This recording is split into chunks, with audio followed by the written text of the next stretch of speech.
ನಮಸ್ಕಾರ. ಜಿನಿ ನ್ಯೂಸ್ ವೀಕ್ಷಕರಿಗೆ ಸ್ವಾಗತ. ಎಲ್ಲ ವೀಕ್ಷಕರಿಗೆ ನಮಸ್ಕಾರ. ನಾನು ಸಂಧ್ಯಾ. ಕೆಆರ್ಎಸ್ ಖಾಲಿ. ಮಂಡ್ಯ ಜಿಲ್ಲೆಯ ರೈತರಿಗೆ ಜಿಲ್ಲಾಡಳಿತ ಮತ್ತೊಂದು ಶಾಕ್. ಈ ಬಾರಿ ಕಾವೇರಿ ಜಲಾನಯನ ಪ್ರದೇಶದಲ್ಲಿ ಆರಂಭದಲ್ಲಿ ಮುಂಗಾರು ಮಳೆ ಸಂಪೂರ್ಣ ಕೈಕೊಟ್ಟಿದೆ. ಇದರ ಬೆನ್ನಲ್ಲೇ ಬರದ ಆತಂಕದಲ್ಲಿರೋ ಮಂಡ್ಯ ಜಿಲ್ಲೆಯ ರೈತರಿಗೆ ಜಿಲ್ಲಾಡಳಿತ ಮತ್ತೊಂದು ಬಿಗ್ ಶಾಕ್ ನೀಡಿದೆ. ಕೃಷ್ಣರಾಜಸಾಗರ ಜಲಾಶಯ ನಾಡಿಗೆ ನೀರುಣಿಸುವ ಡ್ಯಾಂ. ಮಂಡ್ಯ, ಮೈಸೂರು, ಕೊಡಗು ಭಾಗದ ರೈತರನ್ನು ಕಾಪಾಡುವ ಜೀವನದಿ.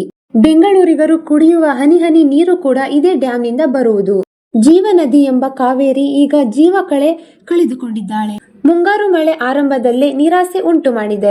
ಇದರ ಮಧ್ಯೆಯೇ ಬರದ ಆತಂಕದಲ್ಲಿರುವ ಮಂಡ್ಯ, ಮೈಸೂರು ಜಿಲ್ಲೆ ರೈತರಿಗೆ ಈಗ ಜಿಲ್ಲಾಡಳಿತ ನಿರ್ಧಾರದಿಂದ ಗಾಯದ ಮೇಲೆ ಉಪ್ಪು ಸುರಿದಂತಾಗಿದೆ.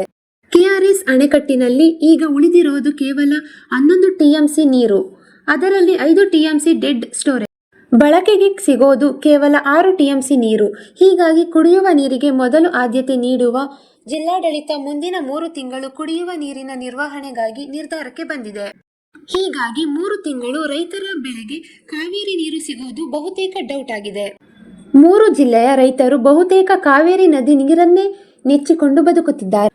ಕಾವೇರಿ ನೀರು ನಾಳೆಗೆ ಹರಿಯದಿದ್ದರೆ ಮಂಡ್ಯ, ಮೈಸೂರು ಭಾಗದ ಭೂಮಿಗಳು ಹಸಿರನ್ನು ಕಳೆದುಕೊಳ್ಳುತ್ತವೆ.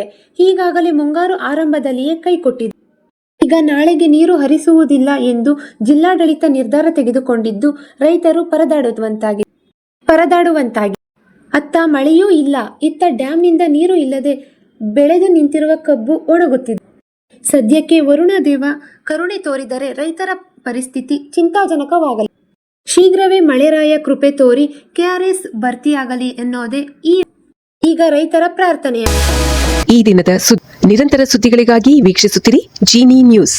ನಮಸ್ಕಾರ.